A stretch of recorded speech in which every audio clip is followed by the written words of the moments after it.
الحمد لله وكفى وسلام على عباده الذين اصطفى خصوصا على سيد الأنبياء وعلى آله وأصحابه الأتقياء أما بعد فأعوذ بالله من الشيطان الرجيم بسم الله الرحمن الرحيم قال الله تبارك وتعالى في كلام المجيد وفرقان الحميد إن كنتم تحبون الله فاتبعوني يحببكم الله ويغفر لكم ذنوبكم وقال تعالى في مقام آخر ما آتاكم الرسول فخذوه وما نهاكم عنه فانتهوا صدق الله مولانا العظيم وصدقه رسوله النبي الكريم ونحن على ذلك لمن الشاهدين والشاكرين والحمد لله رب العالمين اللهم صل على محمد وعلى آل محمد كما صليت على إبراهيم وعلى آل إبراهيم إنك حميد مجيد اللهم بارك على محمد وعلى آل محمد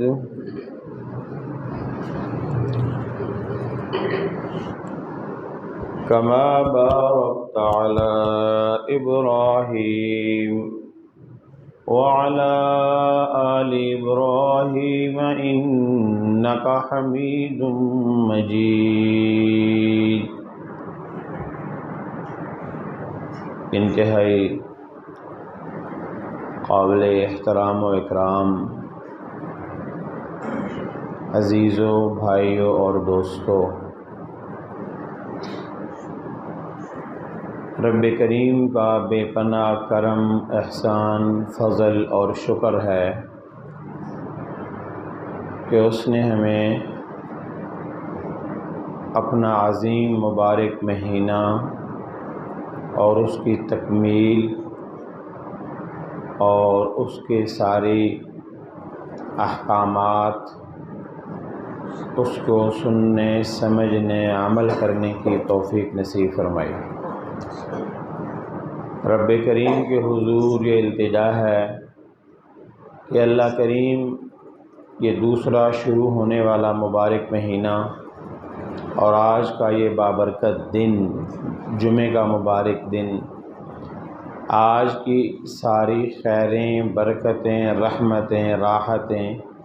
ہم سب کو حاصل کرنے کی، سمیٹنے کی توفیق نصیب فرمائے۔ میرے عزیز دوستو، اصل تو ہے ہی یہی کہ یہ ایک مہینہ تو اس بات کی مشقت اور قربانی اور صبر جو کروایا گیا ہے وہ اس لیے کہ اپنے نفس کو اپنے قابو میں رکھو اور نفس کے غلام مت بنو، بلکہ اپنے رب کے بندے بنو اور رب کے غلام بنو۔ جس مالک نے ماں کے پیٹ سے نکالا ہے، جس رب نے دنیا میں بھیجا ہے، جس رب نے یخلقکم فی بطون امہاتکم خلقا من بعد خلق فی ظلمات ثلاث، وہ تمہیں پیدا کرتا ہے، بناتا ہے، سنوارتا ہے تمہاری ماں کے پیٹوں میں 3 اندھیروں میں، خلقا من بعد خلق، پہلے خلقت کا ایک درجہ مکمل کرتا ہے، پھر دوسرا کرتا ہے، پھر تیسرا کرتا ہے، پہلے پانی بناتا ہے، پھر گوشت کا لوتھڑا بناتا ہے، پھر خون کا اس کے اندر دوران جاری کرتا ہے، ہڈی بناتا ہے، گودا بناتا ہے،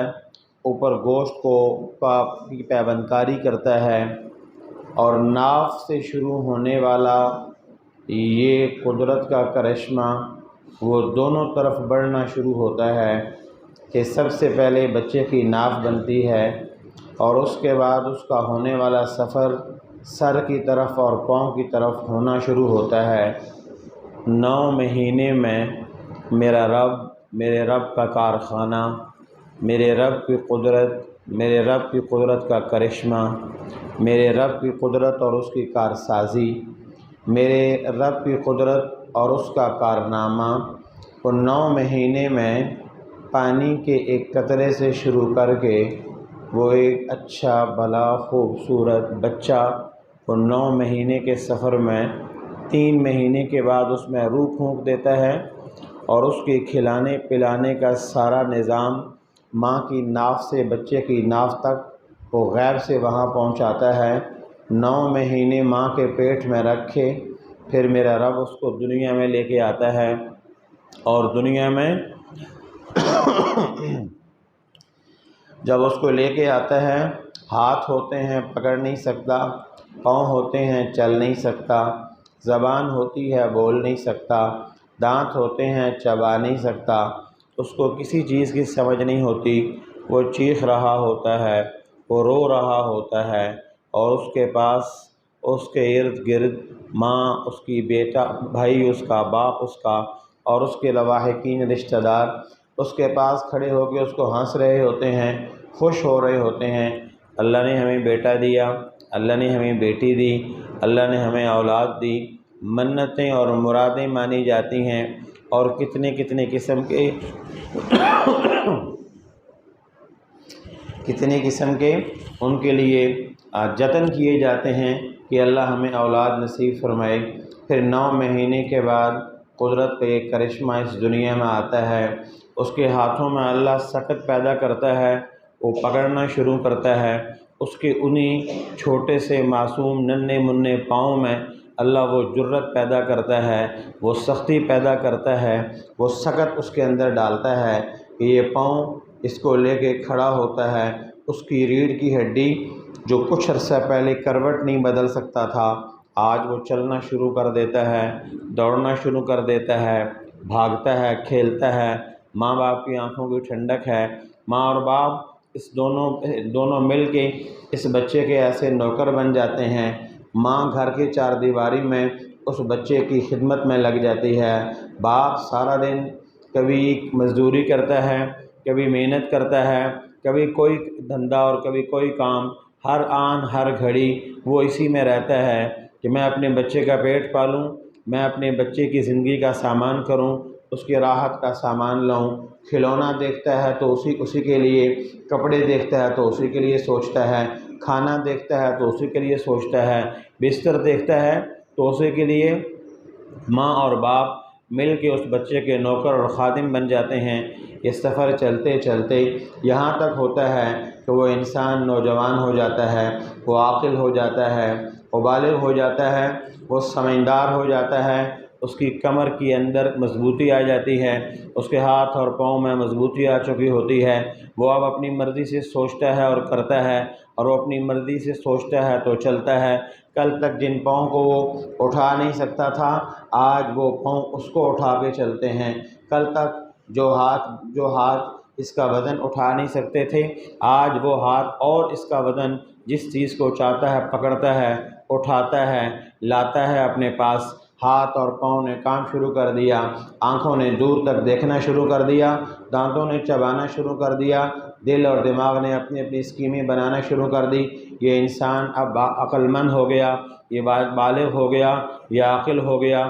یہ جوان ہو گیا۔ اب اس کی کمر کی مضبوطی پہ اس کو غرور آ گیا، میں بہت طاقتور ہوں، میرا جسم زیادہ مضبوط ہے، میرا چہرہ بہت خوبصورت ہے، میرے نقش بڑے اچھے ہیں، میرا یہ اچھا ہے، میں ایسا کرتا ہوں، میں یوں بھی کر سکتا ہوں اور میں یوں بھی کر سکتا ہوں۔ اس کے پورے جسم میں ایک پرزہ ہے جس کا نام دماغ ہے، جس کا کام ہر چیز کو، جس چیز پہ نظر پڑے، جس چیز کی آواز آئے، جس کے بارے میں سنے، اس کی تصویر اپنے اندر میں محفوظ کرتا ہے۔ یہ ایک چھوٹا سا دماغ اس کی زندگی کا میموری کارڈ بن جاتا ہے۔ یہ اپنے ہوش سنبھالنے کے بعد ہر اچھے اور برے کو اپنے اندر سیو کرتا ہے، محفوظ کرتا ہے، پھر اپنے لیے اسکیم بناتا ہے، مجھے یہ کرنا ہے، مجھے یہاں پہ جانا ہے، مجھے یہ نہیں کرنا، مجھے ایسے کرنا ہے اور ایسے کرنا ہے۔ دل اپنے اس جسم کا ایک بادشاہ بن جاتا ہے۔ پھر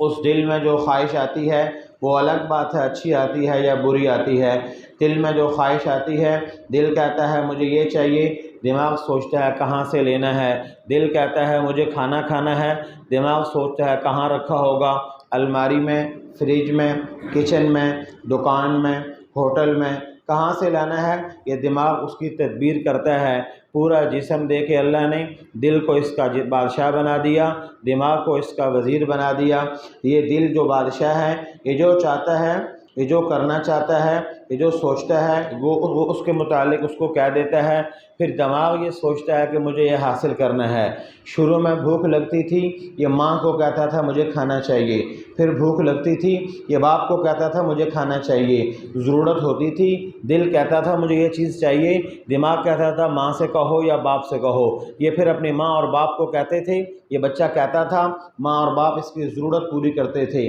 یہ ہوتے ہوتے ایک دن آیا کہ پھر اس نے کہا کہ میں بڑا ہو گیا، اب میں پڑھ لکھ گیا، اب میں سمجھدار ہو گیا، پیسے میری جیب میں ہیں، اب میں جو چاہوں میں کر سکتا ہوں۔ اسے سمجھ آیا کہ ماں باپ بھی جو ضرورتیں پوری کرتے تھے وہ پیسے سے کرتے تھے، لہٰذا ماں کو چھوڑو پیسے کو اپناؤ، باپ کو چھوڑو پیسے کو اپناؤ، فلاں کو چھوڑو پیسے کو اپناؤ۔ تو شروع میں ابراہیم علیہ السلام نے کہا نا کہ میں یہ سمجھا کہ میری ماں میرا رب ہے۔ جب میں نے دیکھا کہ میری ماں تو میرے والد کو کہتی ہے اور والد گھر کا سامان لاتا ہے، تو پھر میں نے کہا میرا والد میرا رب ہے۔ جب میں نے اپنے والد کو دیکھا کہ وہ تو وقت کے بادشاہ کا، وہ وقت کے حکمران کے پاس جاتا ہے اور وہ اس کے پاس جاتا ہے اور اس سے لے کے آتا ہے، تو پھر میں نے خیال کیا کہ یہ ہمارا رب ہے، یہ جو بادشاہ یہ ہمارا رب ہے۔ کبھی ماں کو رب سمجھا، کبھی باپ کو رب سمجھا، کبھی بادشاہ کو رب سمجھا، پھر دیکھا کہ یہ کیا، یہ جو اپنے آپ کو رب کہلاتے ہیں یا کہتے ہیں، یہ خود کبھی سو جاتے ہیں، یہ خود بھوکے بھی ہوتے ہیں، یہ خود محتاج بھی ہوتے ہیں، کبھی یہ بھی لائن میں لگے ہوتے ہیں۔ تو خیال آیا کہ نہیں، جو خود لائن میں لگ جائے، جو خود بھوکا پیاسا ہو جائے، یہ رب نہیں ہو سکتا۔ تو میں نے ستاروں کو دیکھا، میں نے چاند کو دیکھا، میں نے سورج کو دیکھا، یہ رب ہے۔ چاند ڈوب گیا، ارے یہ تو جو خود غائب ہو جائے، سورج کو اس سے زیادہ روشن پایا، فلما رأى الشمس بازغة قال هذا ربي هذا اکبر۔ جب چمکتا ہوا سورج وہ چاند سے کئی گنا زیادہ روشن دیکھا تو کہنے لگے هذا ربي هذا اکبر، یہ میرا رب ہے۔ کیوں؟ یہ ان سب سے بڑا تھا۔ لیکن جب دیکھا شام ہوئی تو سورج بھی غروب ہو گیا۔ فلما افلت قال انی لا احب الافلین، کہنے لگے جو ڈوب جائے، جو گم ہو جائے، جو غائب ہو جائے، جو خود چھپ جائے، وہ کیسے رب ہو سکتا ہے؟ میں ڈوبنے والوں کو نہیں پسند کرتا۔ انی وجہت وجہی للذی فطر السماوات والارض حنیفا، میں نے اپنے دل دماغ کا رخ پھیر لیا، اپنے دل کا قبلہ اپنے رب کو بنا لیا، اپنے دل کا رخ اپنے رب کی طرف کر لیا۔ انی وجہت وجہیہ، میں نے اپنے چہرے کو، اپنے رخ کو، اپنے دل کو، اپنے دماغ کو، اپنے دماغ کے ایک ایک رگ و ریشے کو، اپنے دل کے ایک ایک رومے کو، سر سے لے کے پاؤں تک اپنے پورے جسم کو، للذی فطر السماوات والارض، میں نے اس ذات کی طرف پھیر لیا ہے جو سارے آسمانوں کا پیدا کرنے والا ہے، جو ساری زمینوں کا پیدا کرنے والا ہے، حنیفا، حنیفا، حنیفا، حنیف کا مطلب یکسو ہو کر، ہر سو سے میں لوٹ آیا، ہر سو کو میں نے چھوڑ دیا، ہر طرف کو میں نے چھوڑ دیا، ہر سمت کو میں نے چھوڑ دیا، اور ہر خیال کو اپنے دل سے نکال دیا، ہر خوف کو اپنے دل سے نکال دیا، ہر شوق کو اپنے دل سے نکال لیا، ہر راستے کو میں نے چھوڑ دیا ہے، ایک راستہ اپنا لیا جو زمین و آسمان کا پیدا کرنے والا ہے، اس کا راستہ اپنا لیا ہے، ہر سمت کو چھوڑ دیا ہے، میں نے رب کی سمت کو اپنا لیا ہے، ہر طرف کو میں نے چھوڑ دیا ہے، میں نے رب کی طرف کو اپنا لیا ہے، اور ہر سوئی کو چھوڑ دیا، ہر جائی کو چھوڑ دیا، یک جا کا ہو کے رہ گیا، یکسو کا ہو کے رہ گیا، اور پھر ایسے یکسو ہوئے، ایسے یکسو ہوئے، ایسے یکسو ہوئے کہ باپ بت لے کے آیا، بت سامنے رکھے، اپنے باپ کو سمجھانے لگے، ابا جان جن بتوں کو آپ بناتے ہو، جن بتوں کو آپ خود بیچتے ہو، جن بتوں کی آپ نے منڈی لگائی ہوئی ہے، یہ مل کے بھی کچھ نہیں کر سکتے، میرا رب اکیلا سب کچھ کرتا ہے۔ تو باپ نے کہا ابراہیم چھوڑ دو میرے اس معاملے کو، خبردار تمہارا میرے سامنے بولے، ایک بار ہوا، دو بار ہوا، تین بار ہوا، اتنا ہوا کہ ابراہیم جیسا ادب والا، ابراہیم جیسا اخلاق والا، ابراہیم جیسا با ادب مؤدب بیٹا جب بار بار سمجھاتے رہے نرمی کے ساتھ، اونچی آواز سے بولے بھی نہیں، تو پھر اس کے بعد لَإِن لَّمْ تَنْتَهِ لَأَرْجُمَنَّكَ، کہنے لگے اگر تم نہیں رکو گے تو میں پتھروں سے تمہیں ماروں گا، لَأَرْجُمَنَّكَ، ضرور بضرور میں تمہیں پتھروں سے ماروں گا، وَاهْجُرْنِي مَلِيًّا، مجھے اکیلا چھوڑ دو، مجھے نہیں چاہیے تمہارا جو سب کچھ تم مجھے سناتے اور بتاتے ہو۔ ابراہیم ایسے یکسو ہوئے کہ پھر اپنے باپ کو رب کی طرف بتانا شروع کر دیا۔ تھوڑا سا پانی دینا بھی ذرا، بہت ٹھنڈا نہ ہو، بس آدھا گلاس ایک دو گھونٹ۔ تو ابراہیم علیہ السلام نے اس قدر یکسو ہوئے کہ ماں کو، باپ کو، گھر کو، قوم کو، بستی کو، علاقے کو، آبادی کو سب چھوڑ چھاڑ اور وقت کے بادشاہ کے سامنے آ گئے۔ اس وقت کا بادشاہ نمرود پوری دنیا کو کہتا تھا میں رب ہوں، مجھے سلوٹ نہیں، مجھے سجدہ کرو، مجھے سجدہ کرو گے میں تمہارے کام کروں گا، مجھے سجدہ کرو گے میں تمہارے کام بناؤں گا۔ یہ کہنا شروع کر دیا نمرود نے۔ ابراہیم علیہ السلام نمرود کے سامنے پہنچ گئے، کہا بھئی یہ جو تم کر رہے ہو یہ تو تم خود، جزاک اللہ،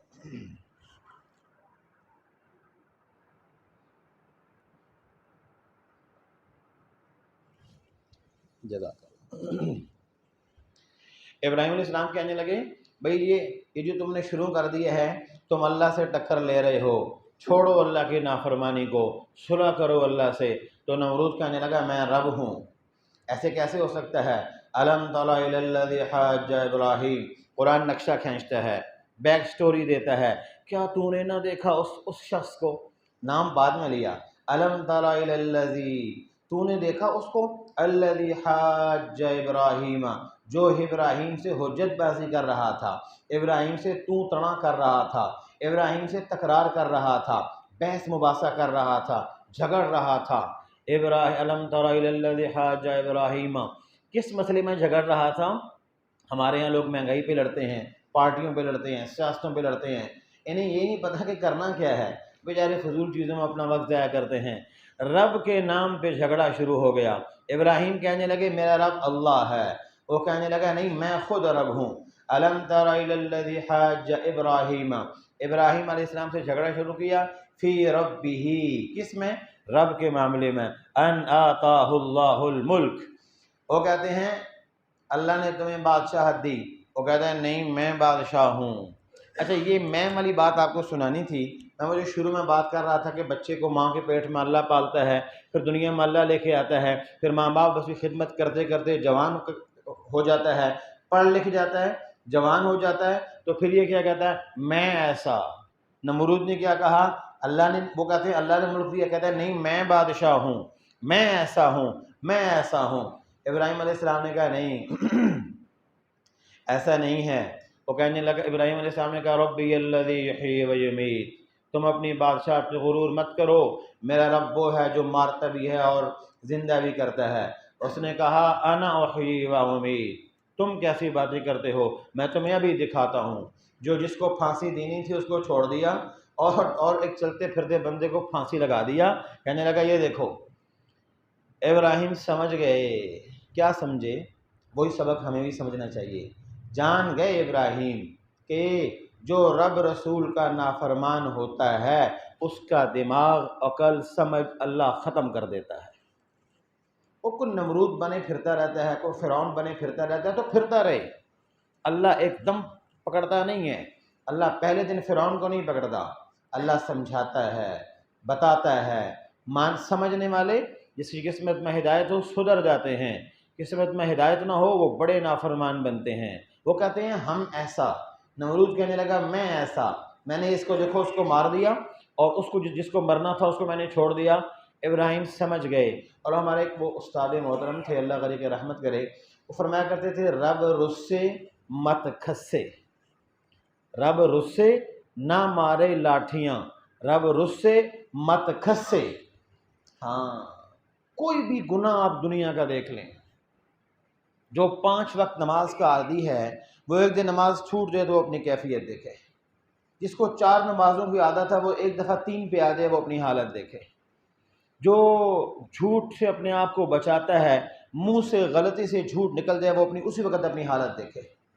آنکھوں سے حرام دیکھنے کی عادت نہیں ہے تو کسی دن اگر حرام کا چھینٹا پڑ جائے آنکھ میں تو دیکھو دل کی دنیا اور ہو جاتی ہے۔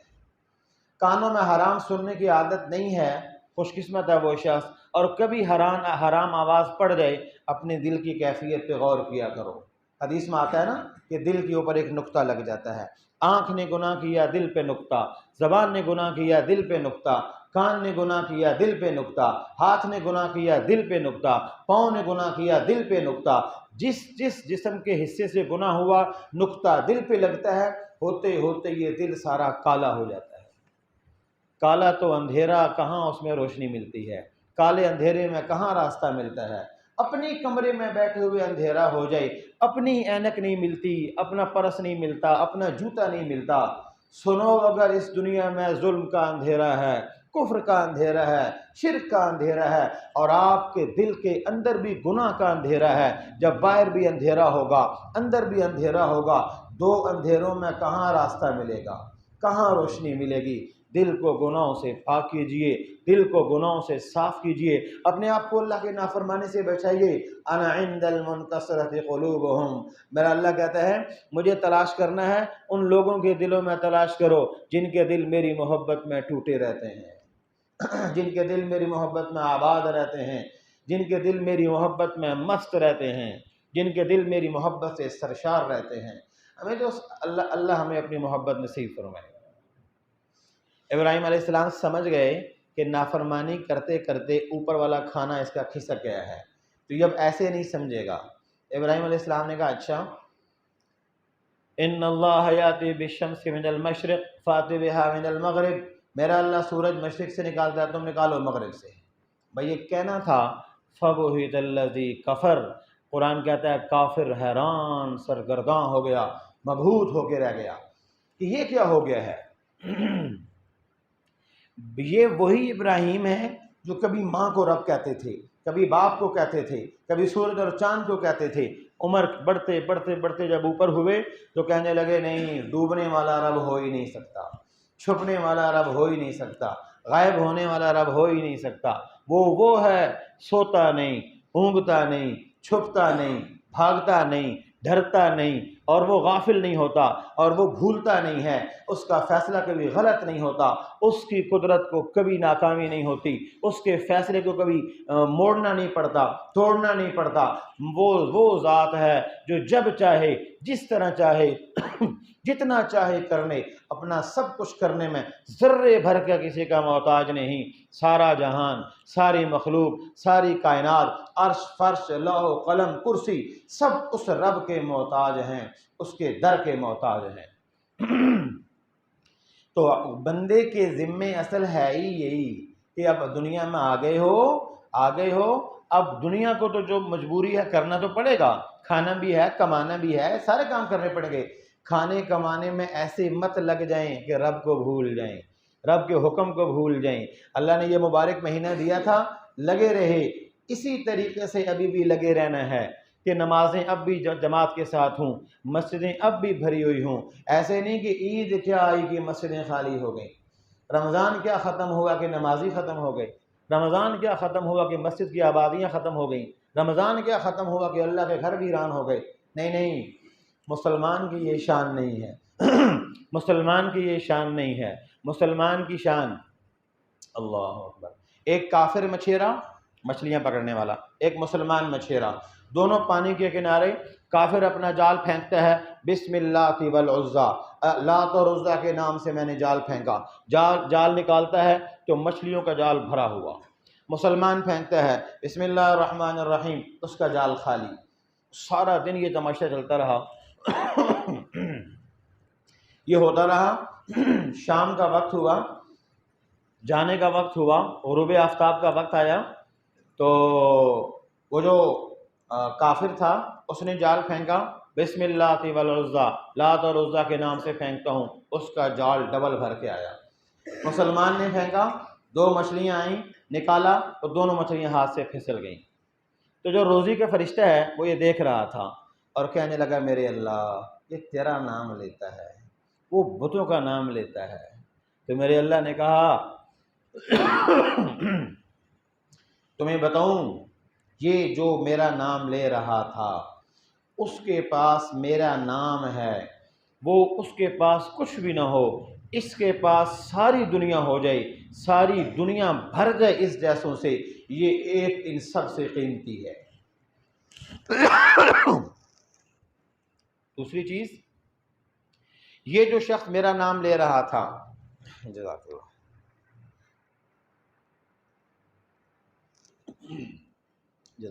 یہ جو شخص میرا نام لے رہا تھا، اس کی یہی دنیا ہے، یہ دنیا کافر کے لیے جنت ہے، مسلمان کے لیے قید خانہ ہے۔ قید خانے میں بھی کوئی عیاشیاں کرتا ہے، قید خانے میں بھی کوئی اپنی مرضی سے جیتا ہے، قید خانے میں بھی کوئی اپنے نخرے کرتا ہے، وہ تو مجبوری کی زندگی ہوتی ہے۔ الدنیا سجن المومن و جنت الکافر، یہ کافر کی جنت ہے، اس لیے اس کے یہیں تک ہے، جو کرنا ہے کر لے، اور مرتے ہی اس سے حساب شروع ہوگا۔ اور یہ میرے جس بندے کو میں نے بھوکا رکھا، پیاسا رکھا، اس بھوک کے بدلے بڑی آخرت، بڑی جنت اس کے لیے تیار ہے۔ مسلم شریف کی روایت، ایک کانٹا پاؤں میں چبھا، اس کا اجر قیامت کے دن جب ملے گا، ایک حدیث ہے، سر میں درد ہوا، اس کا اجر جو ملے گا، دوسری حدیث، تیسری حدیث، بخار ہوا ایک دن یا دو دن، اس کا اجر جب ملے گا تو یہ بندہ اتنا خوش ہوگا کہ میں 60 سالہ زندگی میں اتنا اجر نہیں کما سکا جتنا اس ایک تکلیف کی وجہ سے اللہ نے مجھے اجر عطا فرمایا۔ تو یہ کہے گا یا اللہ، اگر بیماری میں اتنا تھا تو مجھے ساری زندگی بیمار رکھتا، مجھے ساری زندگی سر میں درد ہوتا، مجھے ساری زندگی تکلیفوں میں رہتا، تو دنیا میں اگر تکلیفیں آئیں گی تو مسلمان کو اس پہ پریشان نہیں ہونا، اپنی کمائی دھندے میں ضرور لگیں، حرام سے بچیں حرام سے بچیں، حلال میں لگیں، لیکن اللہ کے حکم کو نہیں چھوڑنا۔ مسجدیں اسی طرح آباد اور عبادات اسی طریقے سے جیسے چل رہا تھا۔ اور حدیث مبارکہ میں آتا ہے کہ جس نے رمضان کا پورا مہینہ روزے رکھے، اس کے بعد شوال کا مہینہ آیا، من صام رمضان ثم اتبعہ ستا من شوال، پھر اس شوال کے مہینے میں اس نے 6 روزے رکھے، 6 روزے رکھے، کان کصیام الدہر، ایسے ہے جیسے یہ پوری عمر روزے رکھتا رہا ہے۔